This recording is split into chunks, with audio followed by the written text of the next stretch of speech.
देखो बांग्लादेशियों, तुम्हारे बांग्लादेश में ये कभी ना हो पाएगा, तो आप देख लो।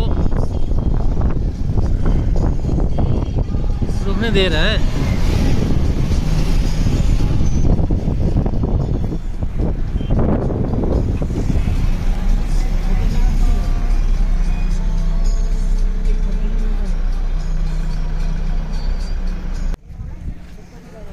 এটা হচ্ছে অটো টানেল,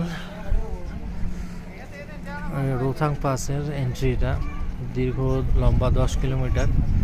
এদিকের উচ্চতা 10,040 ফিট, আর ওদিকেরটা হ্যাঁ ওটা হয়নি, তার আমি পরে তুলছি। তো মাথা মুন্ডু কি আছে, এটা মাথা আছে, বোতলটা নিয়ে মাথায় নেই, কি কি লিখেছে নিজে যা করেছে। আর আমি তোমার ছবিগুলো তুলেছি, দেখো তুমি একটা ছবি আমার ভালো তুলেছো। হ্যাঁ হ্যাঁ হয়নি, তার আমি ছবিগুলো দেখো। তুমি একটা ছবির কোন ফ্রেম আছে, তুমি কোন সে ফ্রেম ফ্রেম করে তোমার, এটা কোন সে ফ্রেম ভাই, এটা কোন সে ফ্রেম, এটা কোন সে ফ্রেম? যাও যাও যাও, চলে যাও, চলে যাও আবার কি?